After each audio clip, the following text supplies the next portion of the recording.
بسم اللہ الرحمن الرحیم۔ بزم خطباء پاکستان کے زیر اہتمام بزم خطباء کے امیر حضرت مولانا محمد طیب جامی کی خواہش اور اپنے بیٹے زیغم خبیب چشتی کے اصرار پر زندگی میں پہلی مرتبہ اکیلا بیٹھ کر گفتگو کر رہا ہوں۔ کون سن رہا ہے پتہ نہیں، لیکن تصور ہے کہ کئی سن رہے ہیں۔ کسی شاعر نے خوب کہا ہے، تصور میں چلے آتے تمہارا کیا بگڑتا تھا، ہمارا کام ہو جاتا تمہارا نام ہو جاتا۔ اور میں ابتدائی میں مولانا طیب جامی کو مبارکباد دیتا ہوں کہ انہوں نے بہت ہی اچھا اچھوتا پروگرام شروع کیا ہے۔ اگرچہ فن خطابت کا موضوع خشک اور بہت ہی غور طلب ہے اور بہت وسیع ہے، لیکن میں مختصر وقت میں چند ضروری باتیں، ضروری چیزیں عرض کروں گا۔ سب سے پہلی بات، کسی نئے خطیب کے لیے یا پرانے خطیب کے لیے، طالب علم کے لیے جو سب سے ضروری چیز ہے وہ ادب ہے۔ تمام مکاتب فکر کے خطباء، علماء اور اساتذہ کا ادب کرنا ضروری ہے، اسی سے کامیابی نصیب ہوتی ہے۔ تکبر، رعونت، یہ خطابت کے لیے اور کسی خطیب کے لیے زہر قاتل ہے۔ فن خطابت صاحب فن خواہ کوئی بھی ہو اس کی قدر کریں، کیونکہ ہم نے فن کی قدر کرنی ہے اور صاحب فن جو ہے اس کا احترام کرنا ہے۔ اور وہ جو صاحب فن ہے،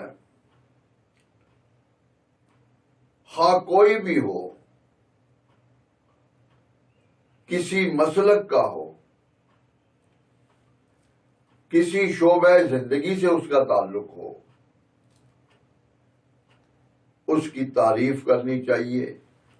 تعریف کریں، حسد نہ کریں۔ میں نے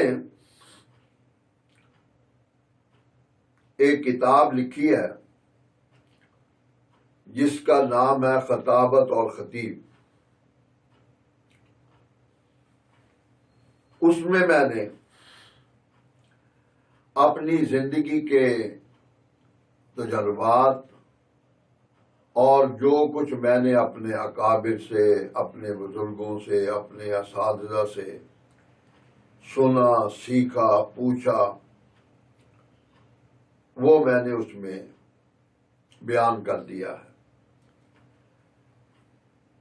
اس میں 110 باب ہیں جس میں نے کسی نئے خطیب کے لیے کچھ ہدایات جو ہیں وہ لکھی ہیں، اور مجھے امید ہے کہ جو بھی اس کتاب کا مطالعہ کرے گا اسے انشاءاللہ رہنمائی بھی ملے گی اور کامیابی بھی ملے گی۔ میں نے اپنی کتاب میں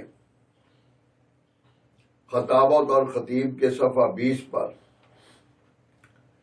یہ بات لکھی ہے کہ خدا تعالی کی بے شمار نعمتوں،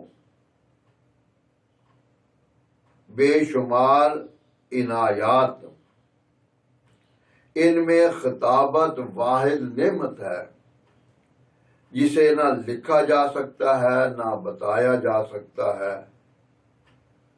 نہ بنایا جا سکتا ہے، نہ چکھا جا سکتا۔ کیوں؟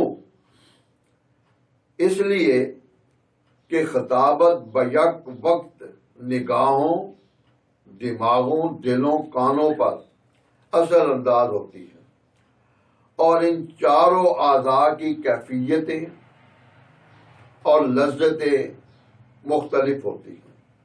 نگاہوں نے کیا دیکھا ہے بتا نہیں سکتی، دماغوں نے کیا سمجھا ہے تشریح سے قاصر ہے، دلوں پر کیا بیتی ہے بیان سے باہر ہے، اور کانوں نے کیا سنا ہے وہ سنا نہیں سکتے۔ جس چیز کی منظر کشی نگاہیں نہ کر سکیں، جس شے کو دماغ نہ سمجھا سکے، قلب اپنی کیفیت بتانے سے عاجز ہو، اور کانوں نے جو سنا ہے وہ زبان کو معلومات فراہم نہ کر سکیں، تو اس شے کو خطابت کہتے ہیں۔ اور یہ وہ بھی چیز ہے جو صرف اللہ تعالی کی خصوصی عنایت ہے۔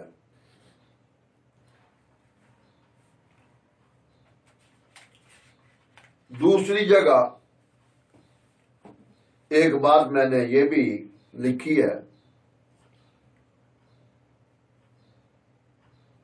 کہ بولنا جو ہے، صرف بولنا خطابت نہیں ہے۔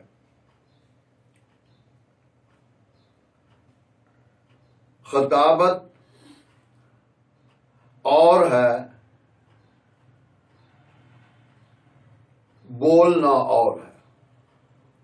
بولنے میں ربط و ضبط اور مقصد نہیں ہوتا، جبکہ خطابت میں ربط و ضبط اور مقصد ہوتا ہے۔ اس لیے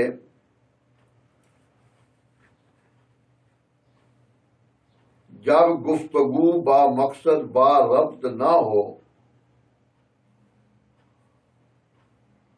تو وہ خطابت نہیں کہلاتی، اور جب گفتگو با مقصد با ربط ہوگی تو وہی خطابت کہلائے گی۔ اسے آپ یوں سمجھیں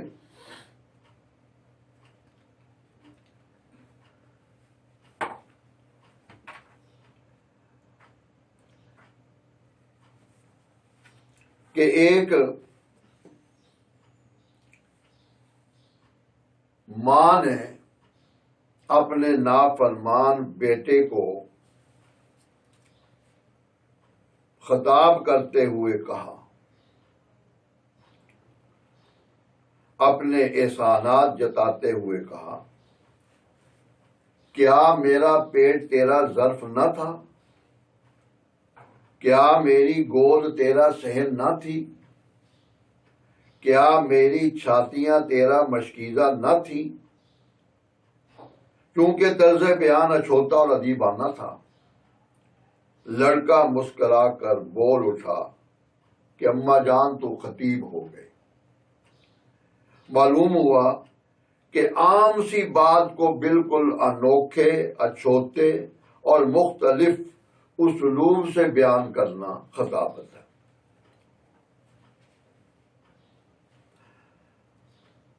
اب یہ جو حضرات اس میدان میں ہیں انہیں اپنی زندگی میں اور اپنے اس ماحول میں مختلف مقامات پر مختلف انداز سے گفتگو کرنا پڑتی ہے. کہیں وعظ کہنا پڑتا ہے، کہیں تقریر جھاڑنا پڑتی ہے، اور کہیں خطابت کرنا پڑتی ہے. اب آپ سوچ رہے ہوں گے کہ وعظ، تقریر اور خطابت میں فرق کیا ہے؟ جیسا کہ میں نے پہلے عرض کیا، خطابت وہ بھی شے ہے اور وعظ یوں سمجھ لیں، وعظ نصابی، تقریر اکتسابی، اور خطابت وہ بھی شے ہے.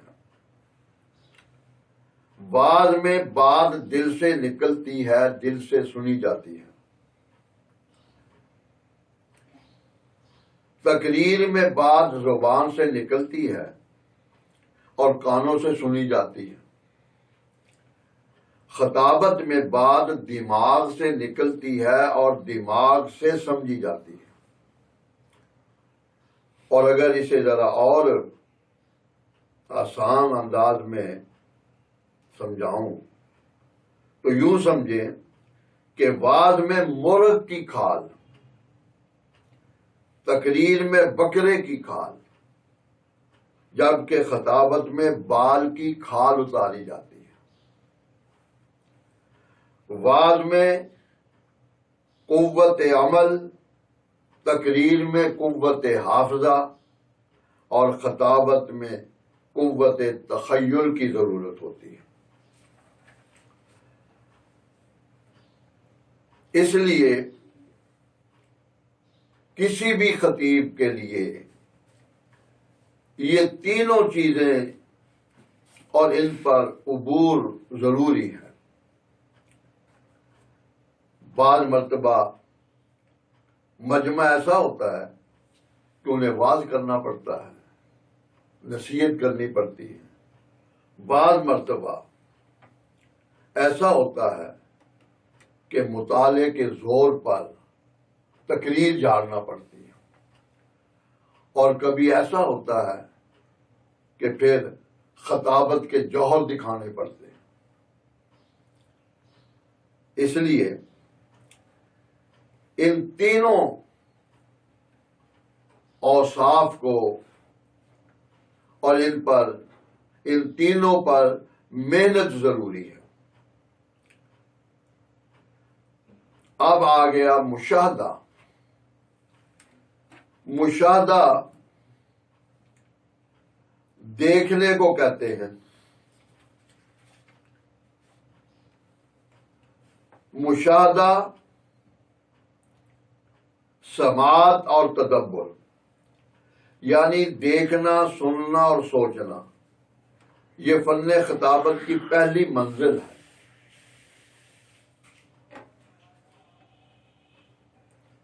اب یوں میں عرض کروں گا کہ آنکھیں دیکھنے کے لیے ہیں، کان سننے کے لیے ہیں، اور دماغ سوچنے کے لیے ہے.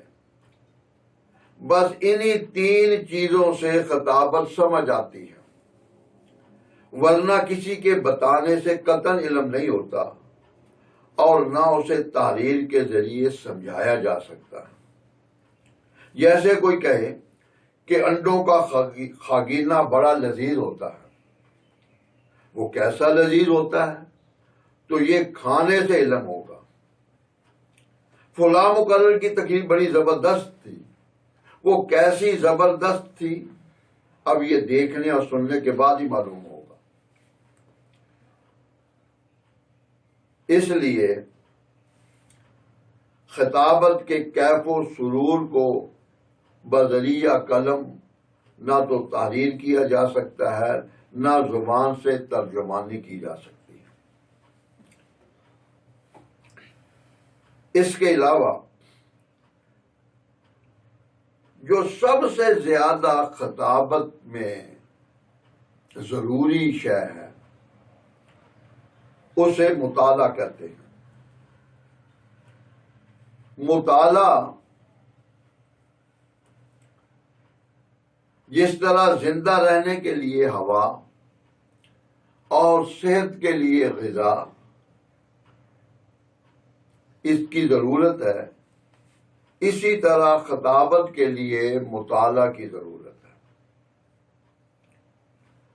مطالعہ خطابت کی جان ہے، اور اس لیے علماء نے، خطباء نے یہ بات فرمائی کہ مطالعہ بھی جاندار ہونا چاہیے۔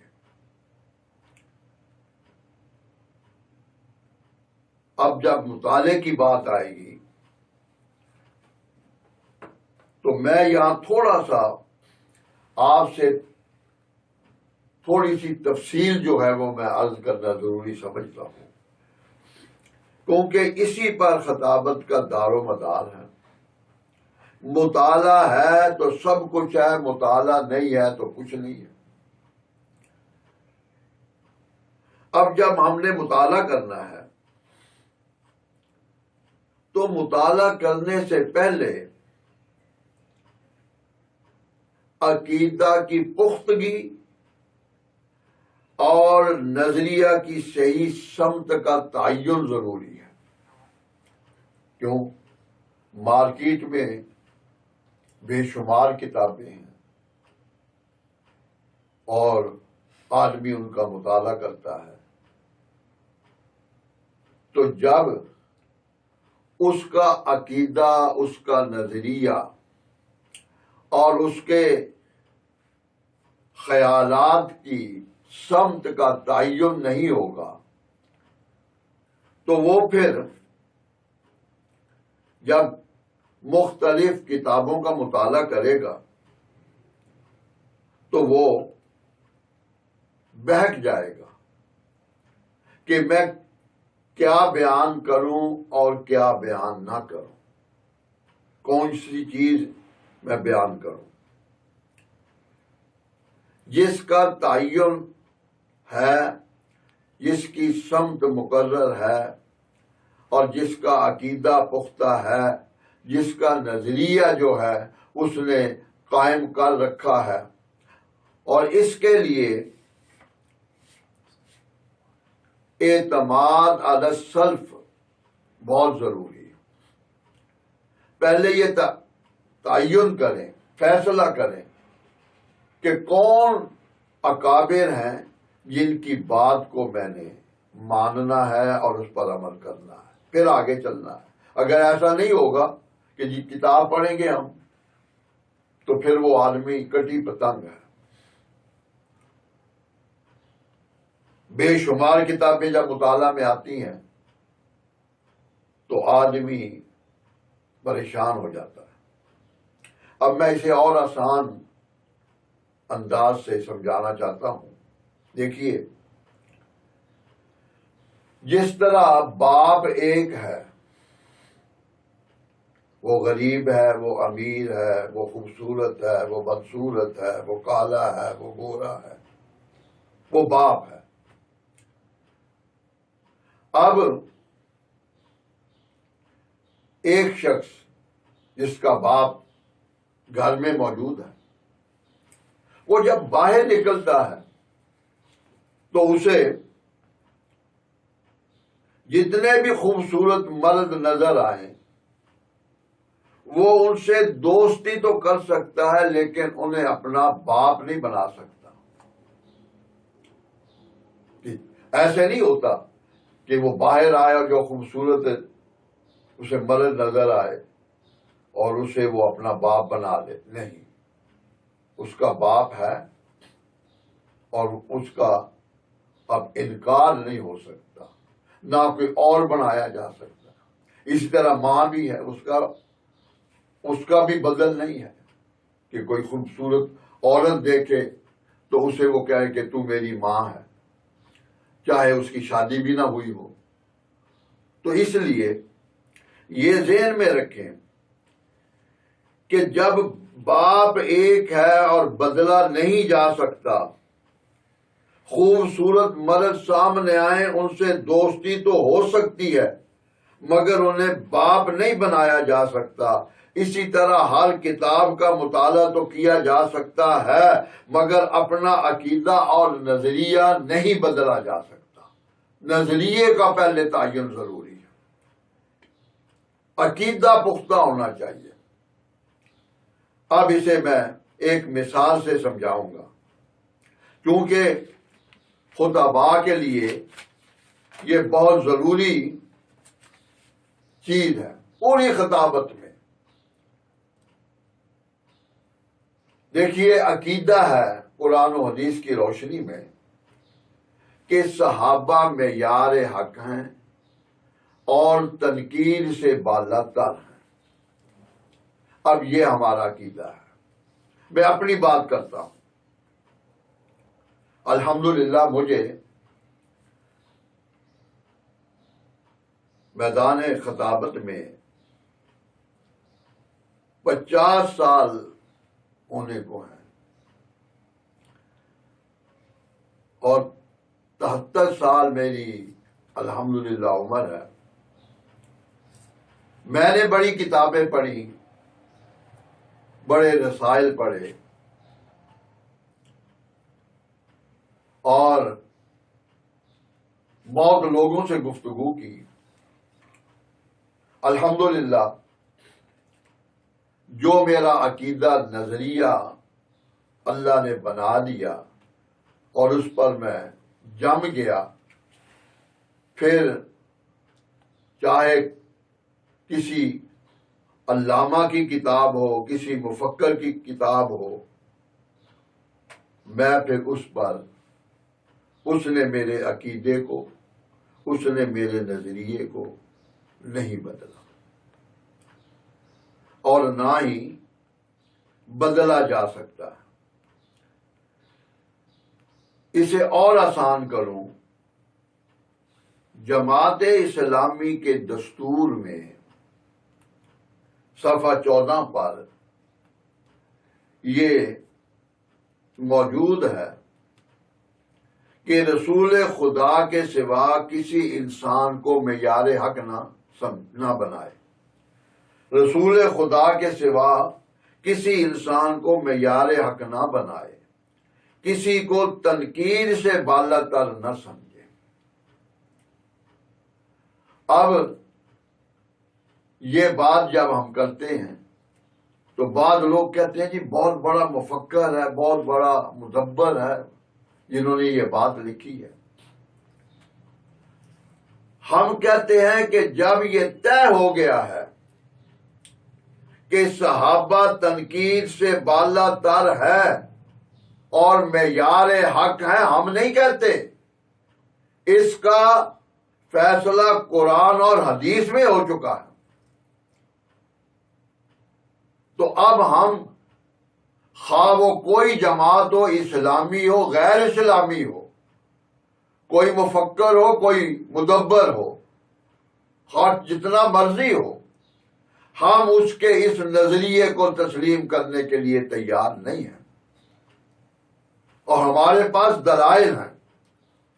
جب یہ لوگ بات کہتے ہیں ہماری جماعت میں بڑے نیک ہیں، بڑے دیانتدار ہیں، بھی تیری جماعت میں تیرے ورکر، تیرے ممبر یہ سارے دیانتدار ہیں اور جو امام الانبیاء حضرت محمد الرسول اللہ صلی اللہ علیہ وسلم کی جماعت میں شامل تھے، معاذ اللہ وہ دیانتدار نہیں ہے، وہ نیک نہیں ہے، ان پہ جو چاہے تنقید کرے. اس لیے میں اس لیے آپ کو یہ بات سمجھا رہا ہوں کہ جب عقیدہ پختہ ہوگا، نظریہ صحیح ہوگا اور اس کی سمت جو ہے وہ صحیح ہوگی تو پھر کوئی کتاب، کوئی جماعت، کوئی بہت بڑا علامہ مفکر جو ہے اس کی وہ تعلیمات جو ہیں اسے اس کے راستے سے نہیں ہٹا سکتے.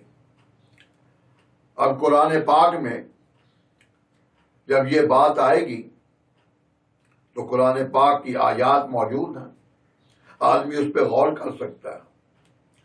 میں آیات کی تلاوت کروں گا، اور آپ چونکہ علماء ہیں، اور پھر آپ خود فیصلہ کریں کہ اللہ تعالیٰ کیا فرما رہے ہیں۔ اعوذ باللہ من الشیطان الرجیم، بسم اللہ الرحمن الرحیم۔ وَإِذَا قِيلَ لَهُمْ آمِنُوا كَمَا آمَنَ النَّاسُ وَإِذَا قِيلَ لَهُمْ آمِنُوا كَمَا آمَنَ النَّاسُ وَمَن يُشَاقِقِ الرَّسُولَ مِن بَعْدِ مَا تَبَيَّنَ لَهُ الْهُدَى وَيَتَّبِعْ غَيْرَ سَبِيلِ الْمُؤْمِنِينَ فَإِنْ آمَنُوا بِمِثْلِ مَا آمَنْتُمْ بِهِ فَقَدِ اهْتَدَوْا۔ یہ اللہ کے قرآن نے فیصلہ کر دیا کہ صحابہ، ان کا ایمان مکمل، ان کے اعمال کامل، وہ معیار حق ہیں۔ اس لیے تو کہا کہ ایسے لوگ کما آمن الناس، اس آمن الناس سے کون مراد ہیں؟ آج کل کے لوگ، صحابہ مراد ہیں اس سے۔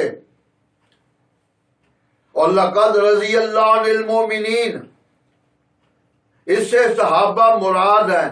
تو جو مومنین، جب صحابہ کو خدا نے مومنین کہا تو مومنین، اب جو اللہ کے قرآن میں جنہیں مومنین کہا گیا ہے، ان پر پھر آج کل کا کوئی شخص اٹھ کے تنقید کرے اور کہے کہ یہ تنقید سے بالا تر ہیں، بالا تر نہیں ہیں، اور ان پہ تنقید ہو سکتی ہے، معاذ اللہ، تو پھر اس کا مطلب یہ ہے کہ امام الانبیاء صلی اللہ علیہ وسلم نے پھر کوئی جماعت میں ایسے آدمی تیار ہی نہیں کیے تھے۔ اس لیے میں یہ بات آپ کو سمجھانا چاہتا ہوں کہ اپنا عقیدہ اور اپنا نظریہ پہلے وہ طے کریں، پھر مطالعہ آپ جب کریں گے تو پھر مطالعہ جو بھی کریں۔ بلکہ میں آپ سے ایک بات کہوں کہ خطیب کو مستری اور کباڑیا ہونا چاہیے۔ کباڑیا جو ہوتا ہے نا، جب پرانی چیز کسی جگہ دیکھتا ہے یا کوئی اس کے پاس بیچنے کے لیے آتا ہے تو وہ فوراً سوچتا ہے کہ یہ چیز کہاں فٹ ہوگی اور اسے میں کیسے استعمال کروں گا۔ اور اسی طرح مستری بھی جب کوئی چیز دیکھتا ہے تو فوراً اس کے ذہن میں یہ آتا ہے کہ اس سے، اس لکڑی کو، اس لوہے کے اس سریے کو، اسے میں فلاں جگہ فٹ کروں گا۔ تو اسی طرح جب ایک خطیب کوئی مطالعہ کرتا ہے تو فوراً اس کے ذہن میں یہ بات آتی ہے کہ یہ جو میں پڑھ رہا ہوں اسے میں اس طرح بیان کروں گا، اسے میں فلاں موضوع کے تحت بیان کروں گا، اور اسے میں فلاں انداز سے اور اس انداز سے لوگوں کے سامنے رکھوں گا۔ اور مطالعے کے سلسلے میں جو چیز بھی سامنے آ جائے اسے پڑھیں، لیکن نظریہ اپنا اپنی جگہ قائم ہو، یہ بات رکھے، یہ بات ذہن میں رہے، وہ نہیں بدلنا۔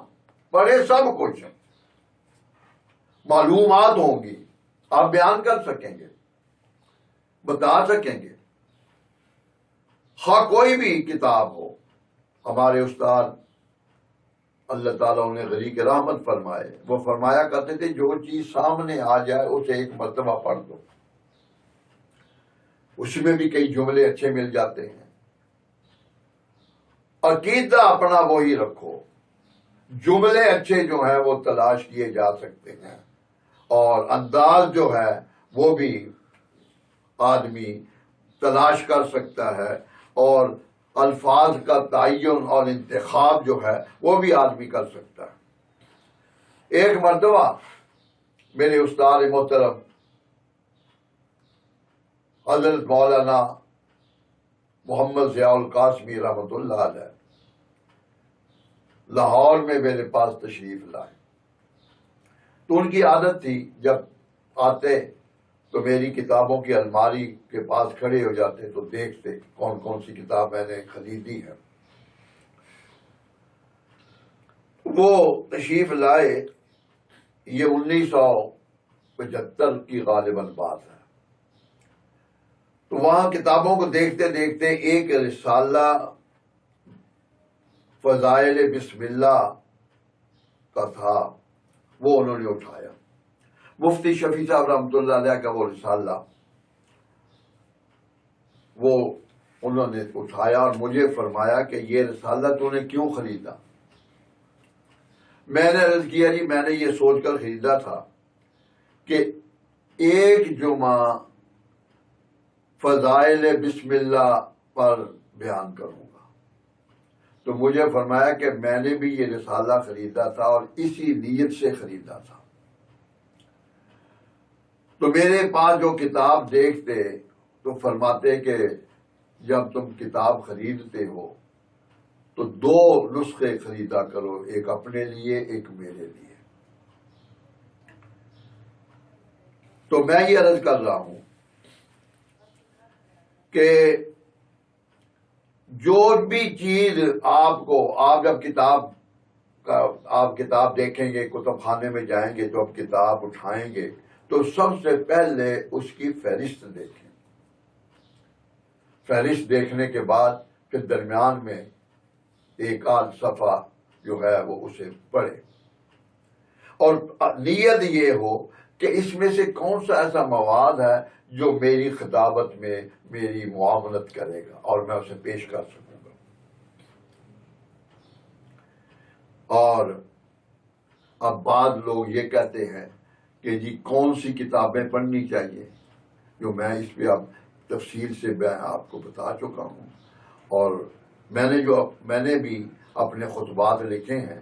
خطبات چشتی کے نام سے میری سیرت النبی پہ 4 جلدیں ہیں اور ہر جلد میں 25 خطبات ہیں. 100 خطبے سیرت النبی پر میں نے لکھے ہیں اور وہ میں نے بیان کیے تھے، پھر اس کے بعد لکھا تھا.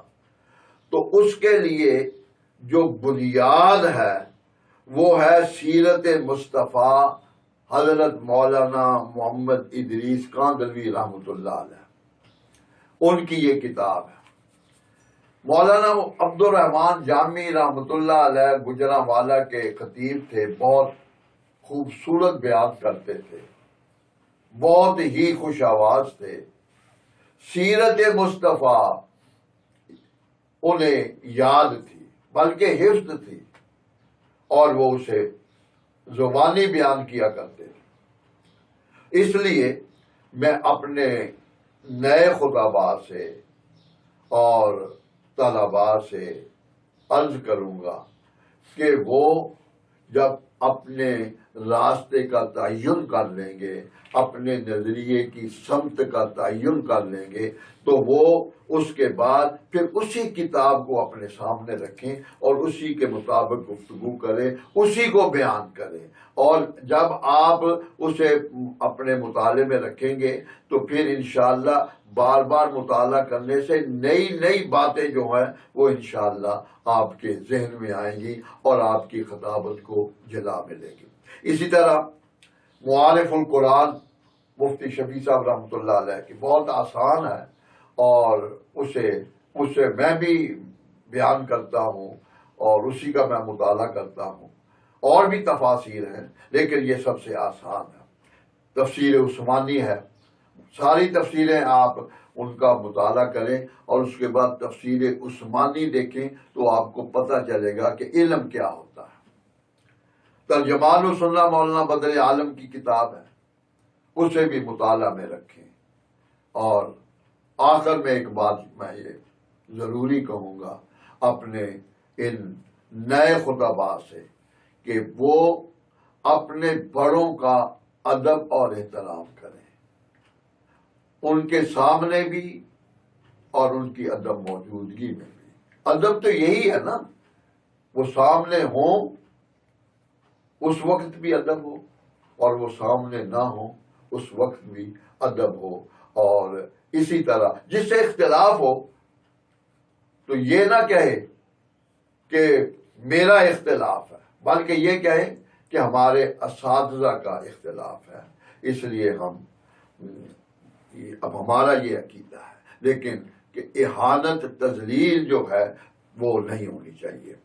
اور میں اپنے ان طلباء تو ویسے میں کہہ رہا ہوں، میں تو خود طالب علم ہوں، میں اپنے علماء سے، فضلاء سے، خطباء سے گزارش کروں گا کہ وہ میری جو کتاب ہے خطابت اور خطیب اور میرے خطبات وہ بھی مطالعے میں رکھیں. انشاءاللہ انہیں اس سے بہت فائدہ ہوگا. اور پھر جب اس کا مطالعہ کرے تو میرے لیے دعا بھی کرے.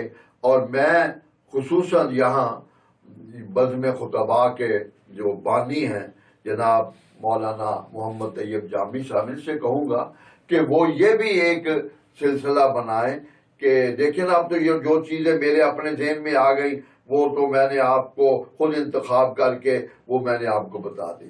بعض آدمی کے ذہن میں کوئی سوال پیدا ہوتا ہے اور وہ سوال پوچھنا چاہتا ہے، تو اس طرح کوئی وہ صورت بنائے کہ کوئی ایک سوال کرے، اس کا جواب پھر دیا جائے تاکہ اس کی تسلی اور تشفی ہوگی. اللہ تعالیٰ ہمیں عمل کی توفیق عطا فرمائے.